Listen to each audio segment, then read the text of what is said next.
حبیب صاحب، فیض حمید صاحب پر charge sheet تو ہو گئی، اب فیصل وابدہ صاحب یہ کہہ رہے ہیں کہ خان صاحب اور ان کے حواری بھی اب لپیٹ میں آئیں گے، اور یہ جو انہوں نے کال دے رکھی ہے اب اس غبارے سے بھی ہوا نکل گئی ہے۔ بنیادی بات تو یہ ہے کہ جنرل فیض حمید صاحب کی جو کارروائی ان کے خلاف شروع ہوئی ہے اور جو ان کا احتساب شروع ہوا ہے،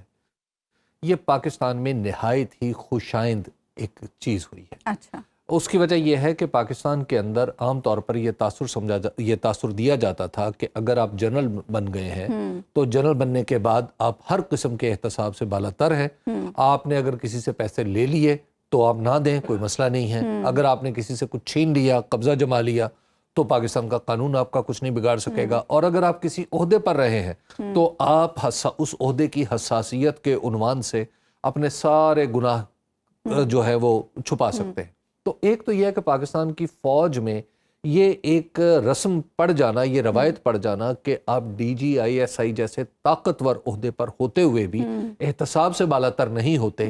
یہ بہت بڑی بات ہے، اور پاکستان کے اندر اس سے احتساب کو فروغ بھی ملے گا۔ جنرل فیض حمید صاحب کے اوپر متعین الزام تھا کہ انہوں نے ایک ہاؤسنگ سوسائٹی کے مالک کے گھر پر حملہ کیا،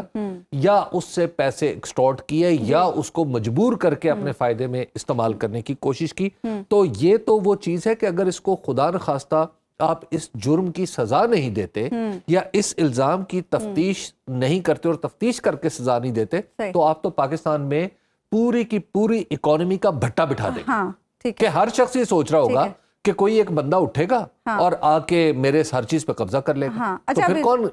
کون ہوگا ایسا جو انویسٹ کرے گا۔ سیاسی سرگرمیوں کی بھی بات ہو رہی ہے، کیا عمران خان اور ان کے ساتھی بھی لپیٹ میں آئیں گے؟ یہ کوسچن ہے، اسے آپ کہیے کہ $1 ملین کوسچن ہے۔ اگر آپ پہلی پریس ریلیز دیکھیں جو اگست میں آئی تھی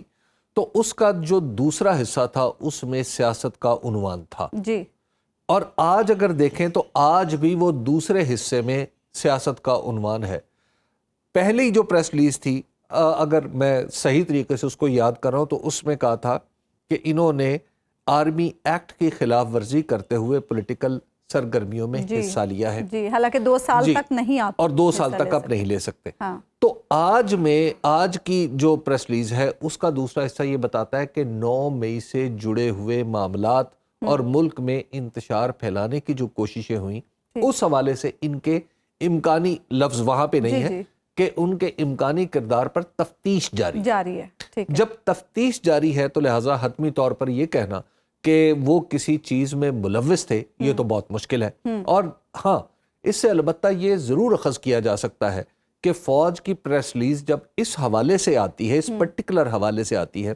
تو آپ یہ شبہ بھی نہیں کر سکتے کہ اس کو درست ویٹ نہیں کیا گیا ہوگا، یہ سب لوگوں نے پڑھی نہیں ہوگی، اس کے ایک ایک لفظ پر غور نہیں کیا ہوگا، اور اردو اور انگریزی دونوں کی پریس ریلیزز وہاں سے آئی،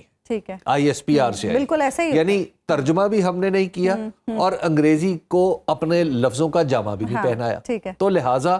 اس لیے اس پریس ریلیز پہ بھروسہ کرتے ہوئے آپ کو یہ سمجھنا چاہیے کہ کچھ نہ کچھ دال میں کالا ایسا ہے جس کا سراغ لگ چکا ہے۔ فوج جیسے ادارے سے آپ یہ توقع نہیں رکھ سکتے کہ وہ محض الزام لگائے گا پہلے اور ثبوت بعد میں اکٹھے کرے گا۔ جو فوج کے اندر سسٹم چلتا ہے اس میں ثبوت پہلے ہی اکٹھے کیے جاتے ہیں اور اس کے بعد الزام کی ہلکی سی ہوا دی جاتی ہے۔ تو آج بھی میں سمجھتا ہوں کہ سم ہاؤ جو فوج کا طریقہ ہے کورٹ آف انکوائری کا، اس میں شاید کچھ شواہد ایسے ہوں گے جو لیڈ کر سکتے ہیں ان کے ملوث ہونے میں 9 مئی کے واقعات میں، لیکن آگے چل کے صورتحال بدل بھی سکتی ہے، اسی لیے احتیاط کا مظاہرہ کرتے ہوئے تفتیش جاری رکھنے کا کہا گیا ہے۔